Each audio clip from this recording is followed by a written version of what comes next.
daripada kitab Risalatul Mu'awanah dalam bab yang kedua, yaitu niat. Bismillahirrahmanirrahim. Niat, wahai saudaraku, hendaklah Anda selalu memperbaiki dan meluruskan niatmu sebelum beramal, karena ia merupakan sendi segala amal. Baik buruknya amal selalu tergantung pada niatnya. Baginda Rasulullah sallallahu alaihi wasallam bersabda, "Innamal a'malu binniyat wa innama likulli imri'in ma nawa." Segala perbuatan tergantung pada niat, dan setiap orang akan memperoleh pahala menurut niatnya. Hadis riwayat Imam Bukhari wal Muslim. Oleh karena itu, janganlah Anda berbicara, bekerja dan berkehendak tanpa didasari dengan niat untuk mendekatkan diri kepada Allah Subhanahu wa taala serta senantiasa mengharap pahalanya. Dengan demikian Allah Subhanahu wa taala pasti memberikan anugerah dan kemuliaan padamu. Fasal yang kedua, hubungan antara niat dan pendekatan diri kepada Allah Subhanahu wa taala. Ketahuilah bahwa tak akan sempurna pendekatan dirimu kepada Allah Subhanahu wa taala bila tidak sesuai dengan yang digariskan oleh Allah Subhanahu wa taala melalui lisan Rasulnya Muhammad sallallahu alaihi wasallam, baik yang fardu maupun yang sunnah. Ada kalanya niat yang benar itu memberikan pengaruh pada perkara-perkara mubah sehingga ia menjadi qurbah atau perbuatan yang mendekatkan diri kepada Allah Subhanahu wa taala. Hal ini sesuai dengan kaidah ilmu usulul alwasil hukmul maqasid, alwasail hukmul maqasid. Misalnya ketika kita makan, berniat untuk memperoleh kekuatan dan gairah dalam beribadah kepada Allah. Ketika berhubungan dengan istri, kita berniat akan dikaruniai anak yang saleh. Kemudian hubungan antara niat dan amal. Niat dikatakan benar jika disertai dengan pengamalan.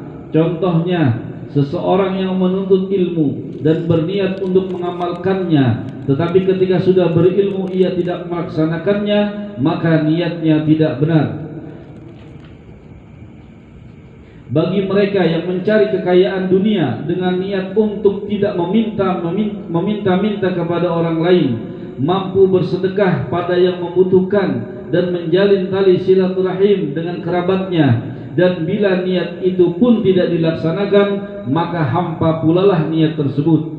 Dan niat tidak memberi pengaruh sama sekali terhadap perbuatan-perbuatan maksiat, sebagaimana bersuci tidak memberi pengaruh terhadap benda-benda najis seperti daging babi, biar dicuci berapa kali pun ia tetap najis. Karenanya seseorang yang berjumpa dengan orang lain yang sedang menggunjing, lalu ia ikut ambil bagian dalam pergunjingan itu dengan tujuan untuk menyenangkan hati si penggunjing, maka ia termasuk salah seorang penggunjing pula. Siapa saja yang diam dan tidak menyampaikan amar ma'ruf nahi munkar ketika melihat suatu kemungkaran dengan alasan tak ingin melukai hati pelakunya, maka ia telah bekerja sama dengan dosa. Suatu amal baik menjadi batal bila didasari dengan niat yang jelek. Misalnya beramal saleh untuk mengejar kekayaan dan pangkat, maka berusahalah wahai saudaraku agar niatmu dalam ibadah itu semata-mata hanya untuk mencari keridhaan Allah Subhanahu wa taala, dan berniatlah ketika melakukan hal-hal yang mubah sebagai penolong untuk melakukan perbuatan taat kepada Allah Subhanahu wa taala. Ketahuilah, apabila seseorang menyatukan beberapa niat baiknya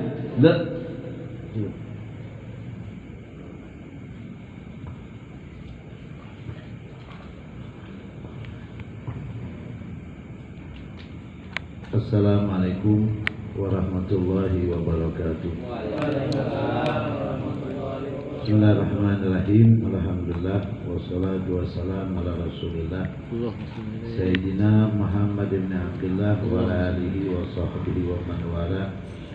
Subhanaka la ilma lana illa ma 'allamtana innaka antal alimul hakim wa tub alaina innaka antat tawwabur rahim. Rabbi shrah li sadri wa yassir amri wahlul 'uqdatam min lisani yafqahu qawli. Amin ya rabbal alamin.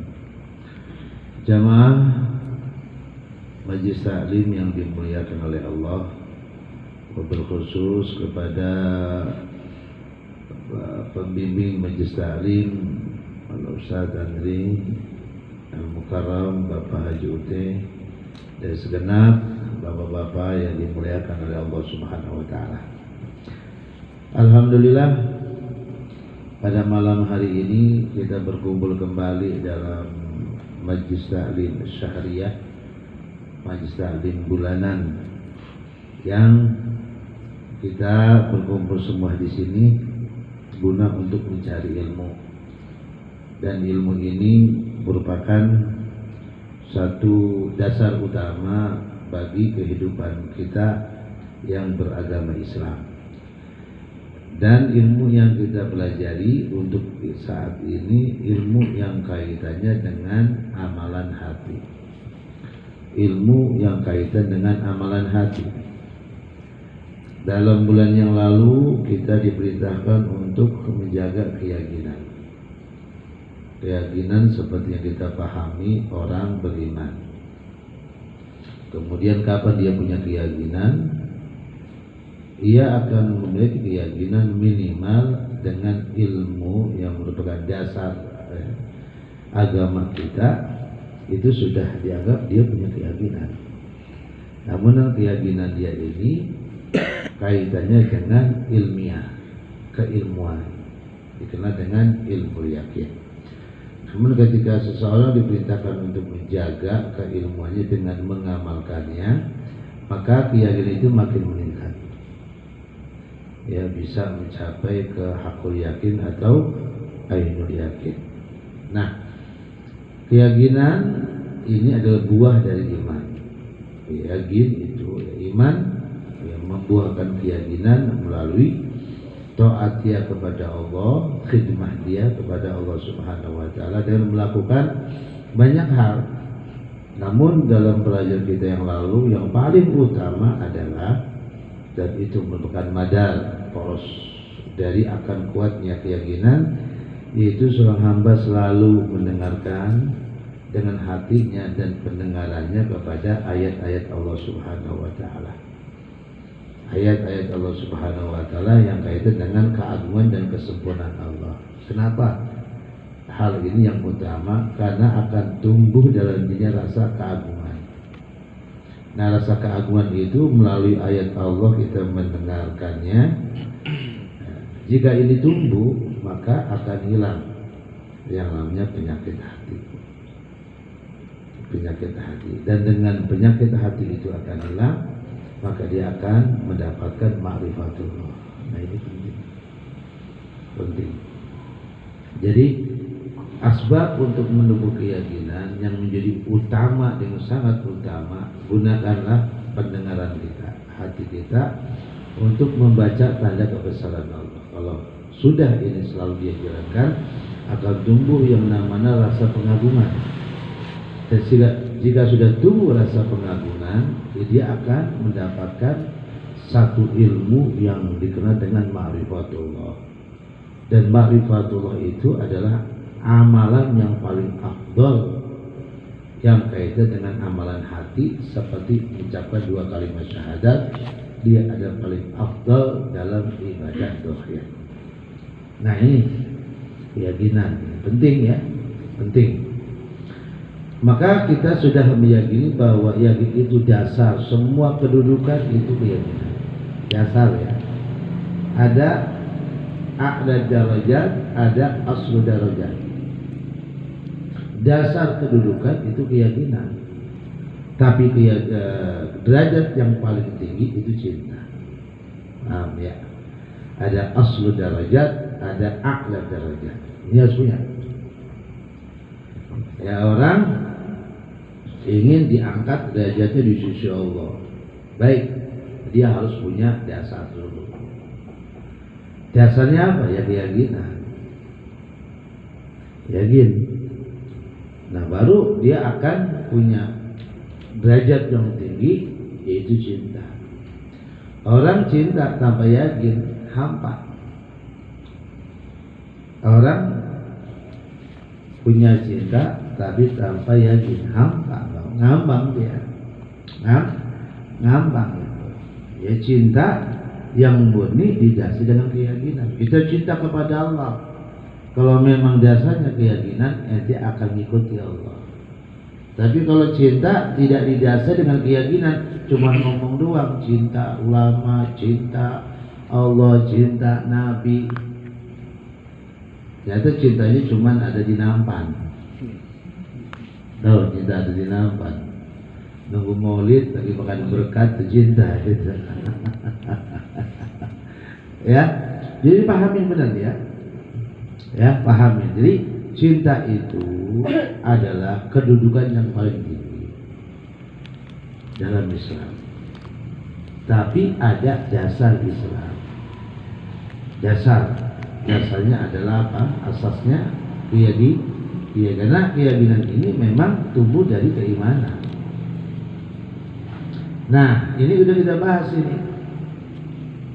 Ya, kita udah bahas. Orang yang punya keyakinan ini ada tandanya. Apa tandanya? Dia percaya dengan janji Allah. Tenang. Dia percaya dengan jaminan Allah Subhanahu wa taala. Dia selalu beribadah dengan penuh kemauan. Dan dia selalu menyibukkan diri untuk Allah. Nah, kalau memang dalam hidup ente seperti ini, yakinlah ente sudah punya apa? Punya buah keyakinan. Yakin itu adalah buahnya iman. Yakin buahnya iman. Nah, yakin buahnya iman. Hidup nyaman itu buahnya yakin. Harus tahu runutannya ya. Orang beriman punya yakin, punya minimal dia berilmu. Kemudian dia mengamalkan ilmu terus. Nah, ketika tumbuh keyakinan, ini kan dia gak goncang. Orang yang punya keyakinan gak bakal goncang dia, tenang. Tenang ini adalah buahnya yakin buahnya iman. Nah, ini harus tahu. Dan yakin itu ada dasar. Dasar apa? Dasar dari apa? Dari katanya dasar dari asbab keyakinan. Untuk hasilnya cinta akan berjalan sendiri. Cinta akan berjalan sendiri. Cinta itu saya sering sampaikan, cinta itu berbarengan dengan keimanan. Iman turun, cinta turun. Iman naik, cinta naik. Ya, maka dilepas dengan cuma tempatnya bagaimana? Tempatnya cinta itu derajat yang paling tinggi, keyakinan adalah sabab mendasar dari keimanan seseorang. Mudah-mudahan ini kita bisa paham. Jangan sampai kita keder ini. Jangan sampai banyak yang keder orang. Ya, banyak yang keder. Ya, jadi mudah-mudahan nggak keder nih, amin. Belajar yang lalu ya. Nah, sekarang kita bicara apa? Bicara niat. Kalau kemarin kita dianjurkan untuk memperbaiki keyakinan. Nah, sekarang kita dianjurkan untuk memperbaiki niat. Memperbaiki, saya pernah sampaikan kapan niat itu ada. Nah, kapan itu punya niat? Niat itu berangkat dari keinginan. Dari mana keinginan? Keinginan dari nafsu. Jadi syahwatun nafas, syahwatnya nafsu, diantaranya keinginan. Nah, kalau keinginan itu kuat, ente pengen apa? Pengen makan begitu lah. Pengen makan. Kan keinginan tuh, benar nggak? Cuman niat enggak? Niat berarti niatnya apa? Kalau pengen makan itu kuat, jadi niat. Ente mau pergi, itu dari mana? Nafsu. Tapi kalau itu kuat keinginan ente untuk pergi, berarti jatuh niat. Jadi semuanya berangkat dari iradah. Nah, irodah di mana? Irodah itu ada di jiwa kita, di nafsu kita. Kalau makin kuat itu jadi nih. Nah, ini dalam pelajaran kita ini kita harus diperbaiki tuh. Keinginan yang kuat itu perbaiki. Suatu contoh, ente pengen keluar, ya, keinginannya keluar di rumah itu kuat itu. Jadi nih, niat. Cuman perbaiki niat ya. Keluarnya ngapain? Oh, keluarnya untuk duduk di majelis taklim, keluarnya untuk kerja. Nah itu udah. Itu namanya memperbaiki niat. Bisa nggak paham nih? Ya, bisa dicerna ya. Bisa nggak? Ulangi lagi ya. Ini penting nih. Kalau ente lulus, itu udah punya kendaraan. Kalau ente lulus, ente punya kendaraan. Nyampe tuh. Satu contoh. Pengen sukses? Saya tanya, pengen sukses enggak? Pengen punya duit kayak Haji Uteh? Pengen enggak? Pengen enggak? Ini ngomong-ngomong aja udah kita mah. Pengen enggak? Pengen. Amin ya rabbal alamin. Ya. Nah, begini. Jadi kita ambil jalan yang gampang aja udah. Kalau pengen, jangan sekedar pengen.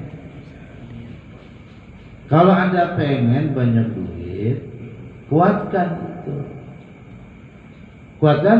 Nah, kalau udah kuat, jadi niat.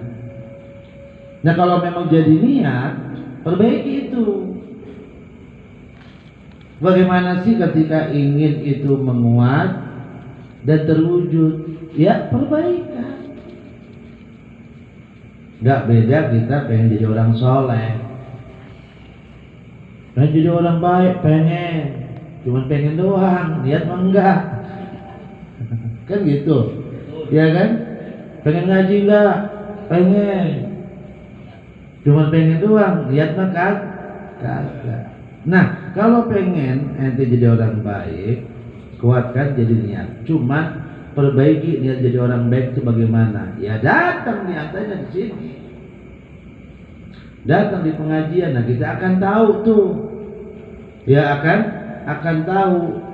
Ya kalau kita ingin memperbaikinya, kan tadi udah jelas banget ya. Pengen, kuat enggak? Kuat. Nah, tuh kuat itu jadi niat, Bang. Perbaiki itu niatnya. Caranya bagaimana? Ya berpikir untuk mewujudkannya dalam bentuk action. Nah, itu baru tuh cakep udah itu. Niat pengen mau jadi orang baik, niat pengen jadi orang kaya, niat kuat. Paginya tidur nggak mau kerja, bohong itu. Bohong.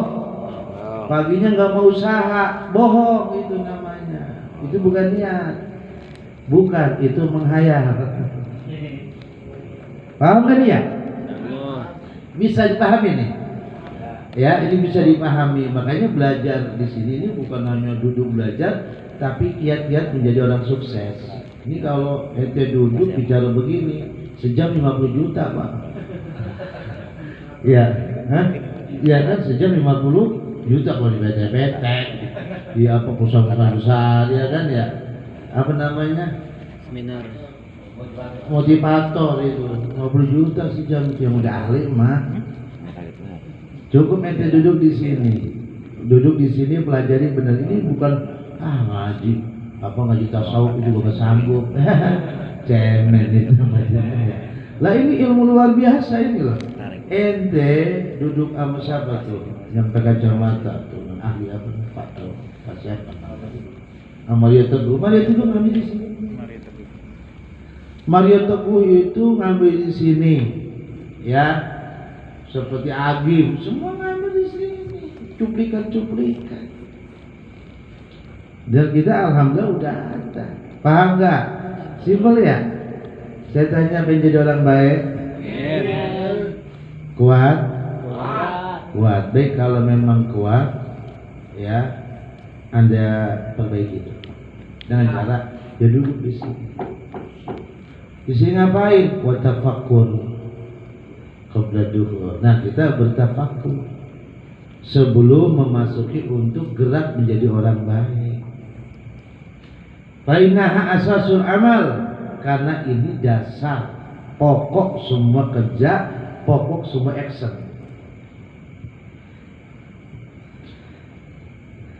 Kalau ente amalin ini nih, nggak ada orang Tambun yang duduk di Majlis Alim ini orang kere, nggak ada. Nggak ada orang kere, orang Tambun ini. Semuanya sukses. Amin ya Rabbal. Ini penting nih. Penting. Ini namanya suruh. Ya kan hidup kok gua begini-begini aja. Nah, penting tuh kok gua begini-begini aja. Penting tuh. Perlu dijawab tuh. Jawabannya di sini. Niat lo gak kuat bang, niat lo gak dijaga, jaga bang, niat lo gak diperbaiki, lah bagaimana perbaiki? Mau jadi apa lo? Mau jadi bang, mau ya maklum lah yang namanya kebutuhan. Berarti lo pengen dapet duit. Iya, ayo berarti lo harus kerja, tapi harus tahu cara kerjanya. Nah, tahu cara kerja itu adalah memperbaiki kinerja ini. Logika enggak? Ternyata ada dalam ilmu tasawuf. Selama enggak punya begitu, ente enggak bakal berhasil. Kenapa? Karena wal amal tabi'atun laha. Itu action, gerak itu akan ikuti, baik buruknya, benar atau enggak benarnya. Innamal a'malu bin. Segala kerja itu tergantung pada niat. Maka belajar niat. Tahu caranya? Ya. Pengen jadi apa bang?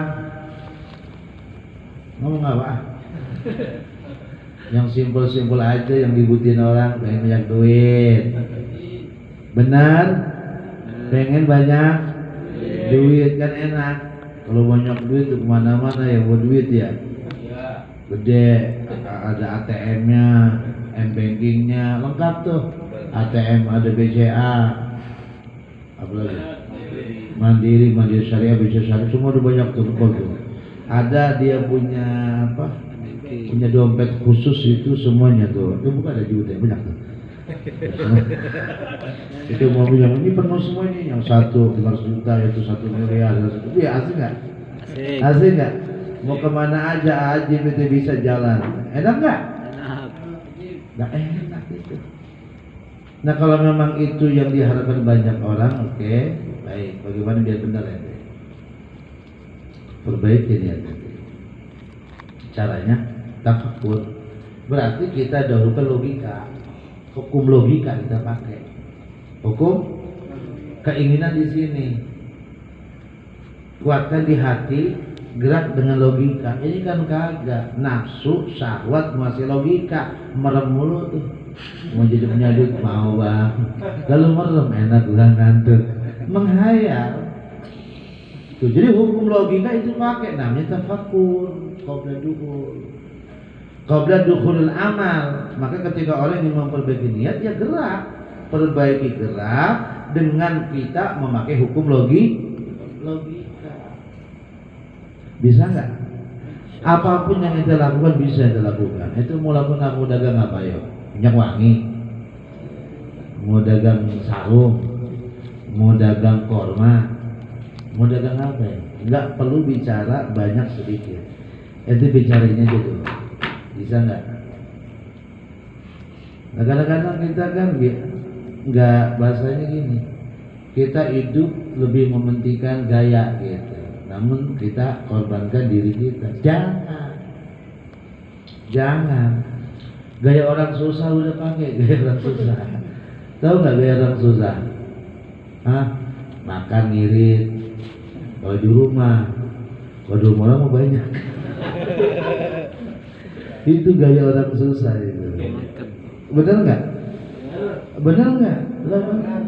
Nggak apa-apa loh. Nanti dia apa? Di sodorin itu makanan loh. Kayaknya udah pada kenyang ya. Itu. Masya Allah orang kampung nggak doyan pisang goreng. Belum. Belum dibagiin. Putar bang.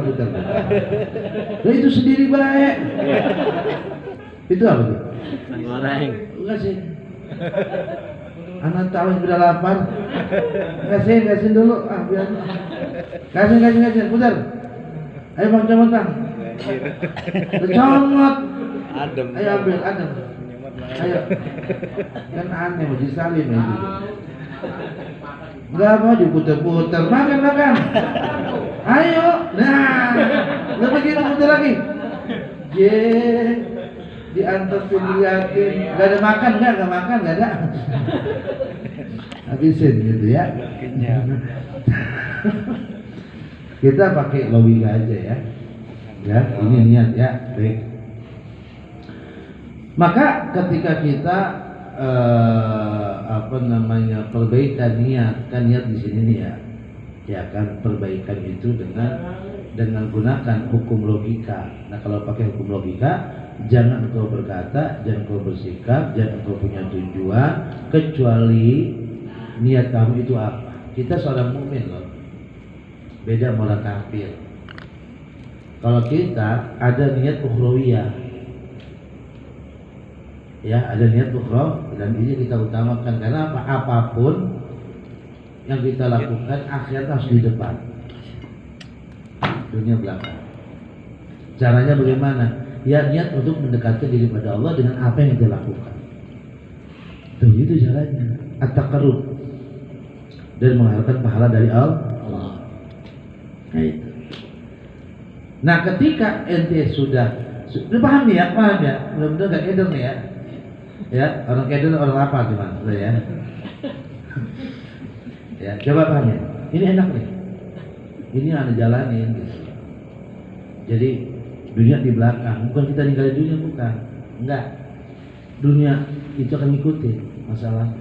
Tapi ya. Jadi jadikanlah akhirat itu di depan, dunia di belakang. Maksudnya akhir di depan, niat ente itu mendekatkan diri pada Allah.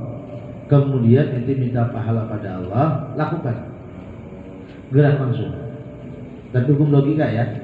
Kalau udah hukum logika pasti kita harus nyari ilmu dagang, duduknya amal pedagang, itu udah logika. Lah itu pengen kaya, hidup orang susah, gak bakal kaya itu ya. Itu udah keluar dari hukum logika. Lah sekarang itu pengen punya duit, kerja kagak ada, hidup orang susah. Ini nanti.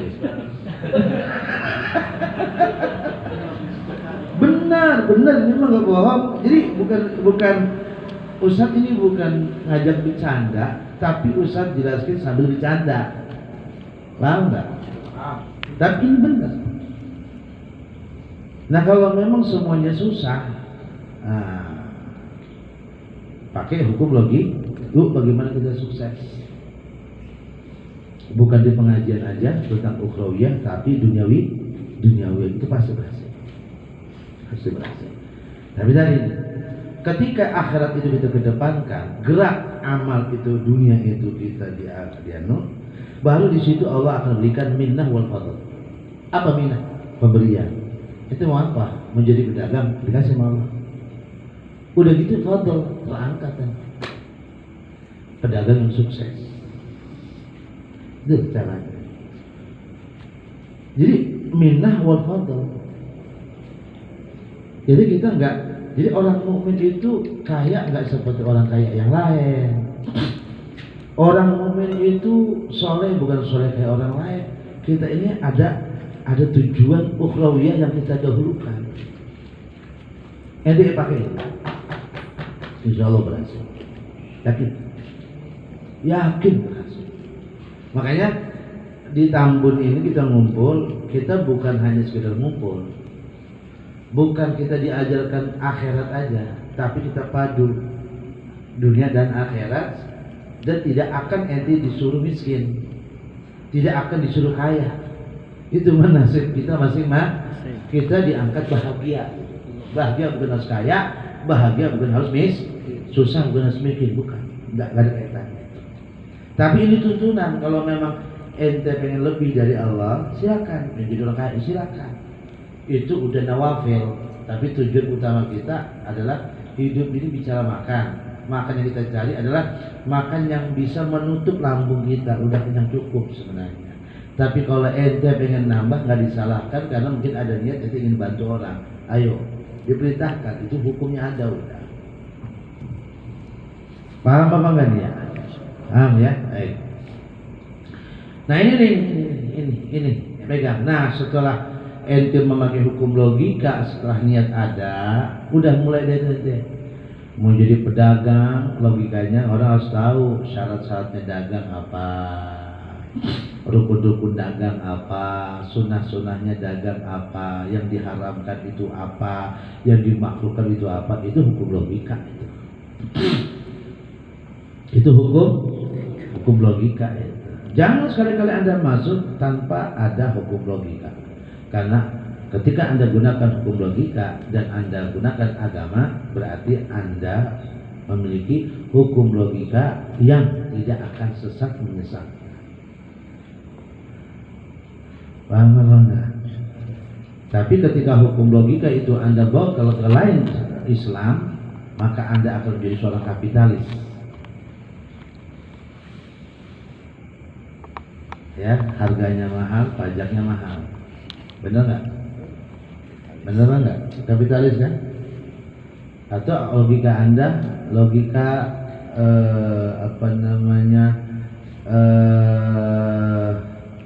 komunis, harga murah, pajak murah. Benar nggak? Atau Anda ingin menjadi apa? Logika apa? Logika ilahiyah, logika Islamiyah, logika Quran. Maka Anda akan membahas secara syariah. Simpel kita. Mau dibawa kemana ini logika akal kita yang merupakan anugerah yang sangat besar? Gunakan jangan. Nah, kalau sudah Anda pakai hukum logika, gerak. Karena ketika Anda memakai hukum logika, niat itu ada, kemudian Anda barengi dengan gerak badan, Anda bukan ke niat aja udah, tetapi sudah masuk ke maksud dan azam. Maksud la ilaha illallah la maksuda illallah. Bukan la niyata illallah. Kenapa? Hah? La ilaha illallah la maksuda il. Bukan, kenapa la niyata illallah? Kenapa? Hah? Niat di sini. Tapi kalau dalam maksud illallah itu dibarengin. Udah ketujuan benar-benar niat. Udah mati. Udah ke azam. Paham ya? Udah, bisa dipahami ini? Bisa ya? Bisa ya? Kalau bahasa di rumah ini bisa nerap nggak nih? Bisa nerap nggak? Bisa diterapi dia pelan-pelan. Ulangi lagi nggak?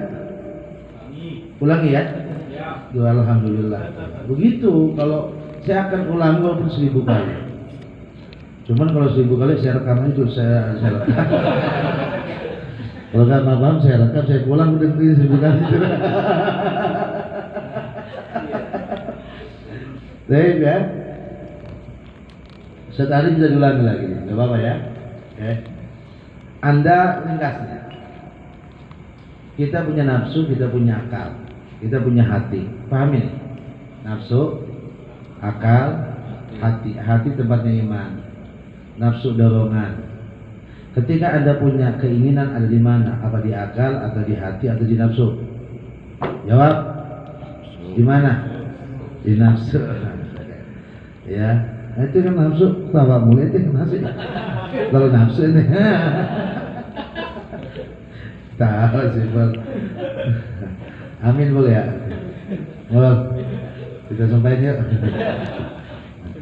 Baik, amin boleh soal. Nah, ketika nafsu itu ada, namanya bentuk keinginan, kuatkah? Kuat banget Ustaz. Oke, kalau kuat berarti ada di hati udah. Ada di hati. Nah, kalau sudah ada di hati, ya, Anda gunakan hukum logika. Dan dikatakan ketika niat itu ada, jaga dan berpikirlah. Nah, mulai ada berpikir logika, saya pengen jadi pedagang. Karena otak pakai dagang apa dan bagaimana cara dagang.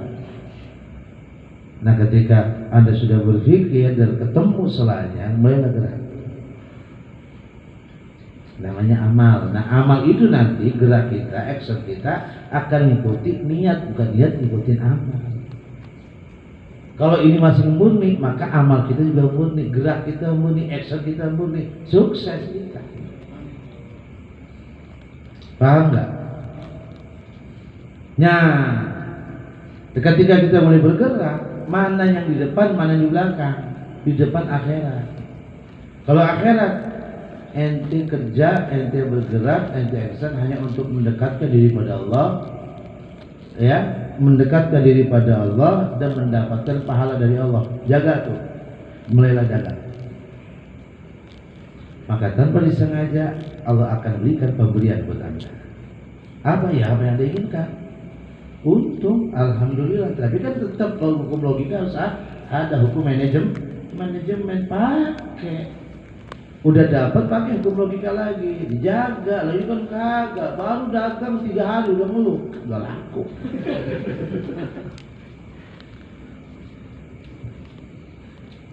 Baru dagang sebulan 2 bulan udah ngeluh, ya Allah, nggak usah ngeluh. Makanya diatur yang benar, dagang jangan terlalu banyak modal. Ini mah modal dihabisin buat makan mana? Nunggu laku katanya. Lah matiin deh. Laku dimakan kata bini mana bang? Lah itu belum makan. Lah itu kan hasil kita. Lah kita kan ngumpul-ngumpul, habis yang ada. Ya ada yang habis. Paham apa enggak? Ya, paham kan ya? Ini kayaknya udah lapar nih. Ya, alhamdulillah dapat peringatan sini. Peringatan sih. Ya, ini anak-anak Tambun, penuh semangat. Amin. Ya kan anak muda yang penuh semangat. Ya, gak kalah kita sama orang-orang yang di kantoran. Kita bahas seperti ini. Nah, kita bahas ini ilmu yang ada di hotel bintang 5. Dia kan, ya benar nggak? Lah kita mah bukan bintang 5 kita mah, ya kan kaki 5 tapi rasa bintang 5 dong. Hah? Bintang ulang. Uyang mulu kayaknya. Ya. Nah, sekarang di sini. Kemudian ketahuilah bahwa tidak akan, kan tadi niat tuh ya, kita kerja niat untuk mendekatkan kepada Allah. Enggak mungkin. Ketika Anda dagang niat ada di mata dunia, kalau bahasa akhirat di depan, dunia di belakang, kecuali harus sesuai dengan aturan agama, yang wajibnya, yang sunnahnya harus sesuai. Nggak bisa, harus sesuai. Makanya ini kan buat kita ini harus yakin bahwa aturan agama itu yang menguntungkan Anda. Ikutin aturan agama, cara agama, jangan sampai ditinggal. Ibadah yang benar, usaha sama usaha, ibadah yang benar. Nah, usaha sama usaha, sholat males. Emang gitu kan? Ini lagi begini nih, ya sudah umum lah. Tahu ibadah mah jangan. Ini bahaya, berarti udah goncang di depan tuh. Nanti akan pindah nih, akhirat di belakang, dunia di depan.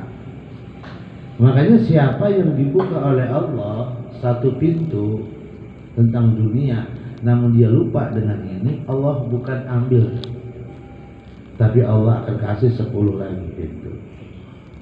10 lagi pintu sampai dia nggak sempat ibadah, jauh dari Allah. Udah begitu makin lemah iman, pas dia meninggal dalam keadaan suul khatimah.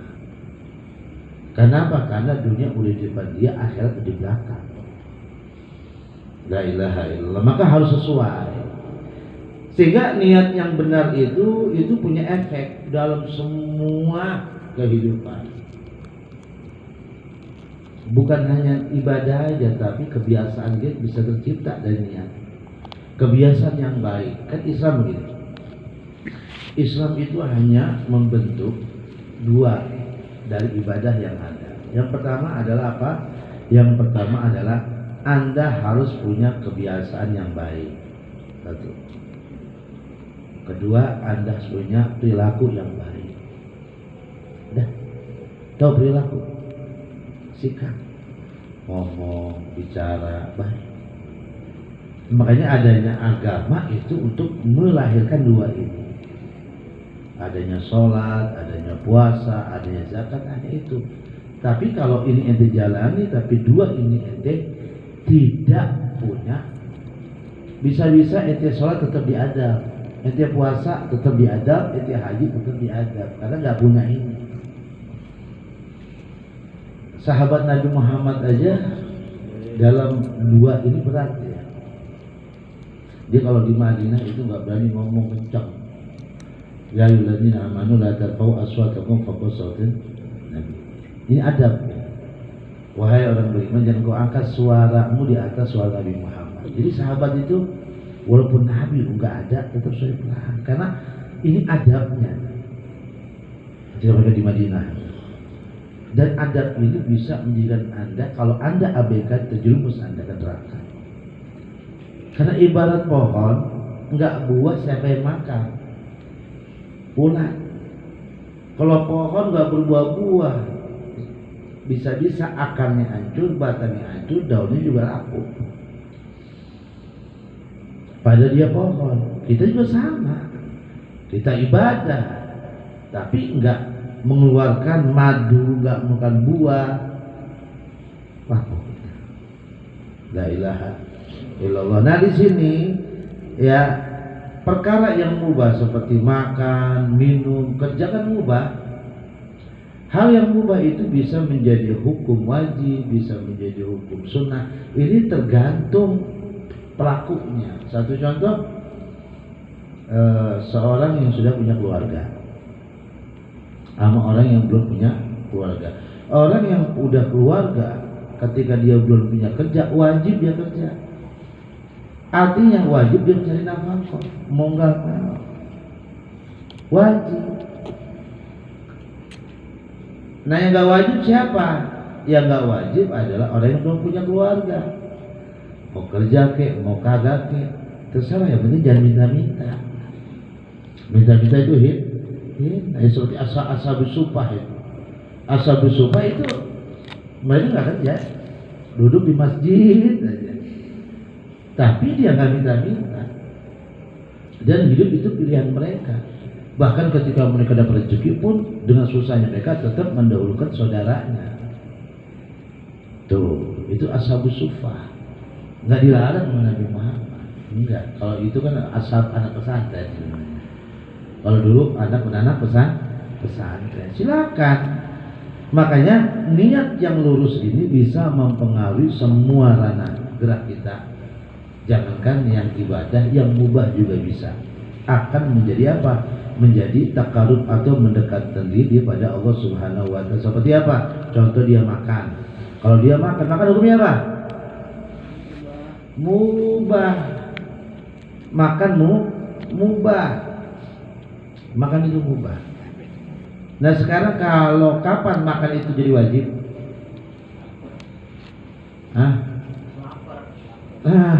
Pintar ya. Ini kayaknya udah lapar nih. Jadi wajib ya. Ngaji wajib, makan wajib. Mana kita dahulukan? Sama ya pendapatnya ya. Kita nggak jauh beda. Tapi itu gitu. Jadi misalnya ada orang yang mau mati, nggak mau makan, haram hukumnya. Makan itu wajib. Kalau kita kan enggak, ini makan kita bukan mubah lagi, ini bisa mudarat ini. Tadi pagi makan, siang makan, malam makan. Sekarang mau minum lagi aja. Hah? Kalau ada. Ya kan, mindo saat. Enggak haram bagi kita mindo malam Betawi ya. Ya, karena apa? Masih nampung, kagak muntah gitu. Yang haram itu muntah. Nah ini bisa pengaruh ke dalam kehidupan, kebiasaan kita itu bisa meningkat derajat. Makanya ada adab adalah bertemunya atau berkumpulnya kebiasaan baik dan perilaku yang baik. Kebiasaan kalau perilaku kan semua gerak. kebiasaan sudah menjadi kebiasaan dua-duanya Pak. Insya Allah. Baik. Ini yang ingin saya sampaikan. Mudah-mudahan bermanfaat ya. Amin. Ya, hanya tinggal waisharatu nanti istrinya ya. Waisharatu istrinya ayakun nabil amal nanti. Syarat-syarat benernya nih. Ya, insyaallah nanti kita bulan besok ya. Yang terpenting ini seperti ini ya. Yang terpenting antum belajar di sini nggak nyatet. Mudah-mudahan ada yang rekam. Tapi yang saya sampaikan tadi, kalau antum dengerin terus itu kunci. Dan inilah yang diajar oleh para guru kita, dan ini yang kita sedang kerjakan. Dan ini asas. Insya Allah semuanya berhasil. Amin ya rabbal alamin. Maka jangan pernah kita ngeluh selama kita hidup dengan tuntunan. Dan ini tuntunan yang ada. Kita kembali bicara keyakinan. Keyakinan itu dari iman. Buah iman, dan buahnya bagaimana? Ya, sekarang niatnya dari mana? Dari diri kita sendiri. Jadi orang benar nggak benar dari dirinya sendiri. Amin ya rabbal alamin insyaallah. Rabbana atina fid dunya hasanah wa fil akhirati hasanah wa qina adzabannar. Subhanakallahumma wa bihamdika assalamu wa akhiru da'wana alhamdulillahi rabbil alamin. Mungkin ada pertanyaan saya. Fadhil. Ada pertanyaan? Pintar. Mondok udah berapa puluh tahun nih? Bang, ada nanya nggak? Cukup ya? Ingin ini nih? Ya cukup. Ya udah cukup ya. Ya kalau begitu.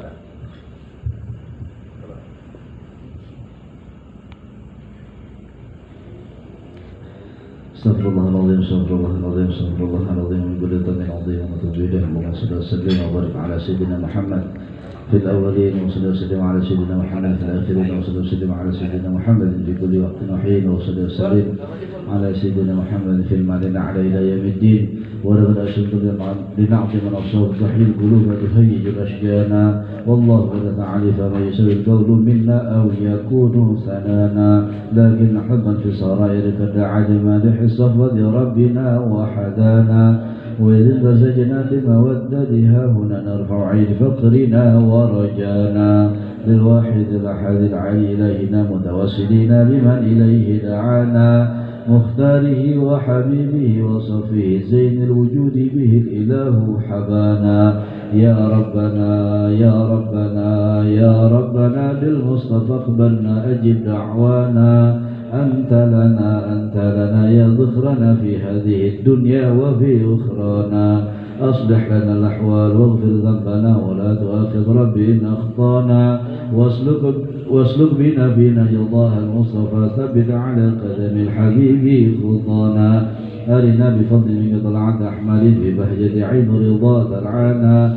وربط به في كل حال حمدنا وحبال من ودى ومن والانا والمحسنين ومن أجاب نداءنا وذوي الحقوق وطالبا أوصانا والحاضرين وساعيا في جمعنا ها نحن بين يديك أنت ترانا ولقد رجوناك فحقق سؤلنا واسمع بفضلك يا سميع دعانا وانصر بنا سنة الله في بقاع الأرض واقمع كل من عادانا وانظر إلينا واسقنا كأس الهنا واشف وعاف عاجلا مرضانا واقض لنا الحاجات واحسن ختمنا عند الممات واصلح عقبانا يا ربي واجمعنا وأحبابا لنا في دارك الفردوس يا رجوانا يا ربي وجمعنا وأحبابا لنا في دارك الفردوس يا رجوانا يا ربي واجمعنا وأحبابا لنا في دارك الفردوس يا رجوانا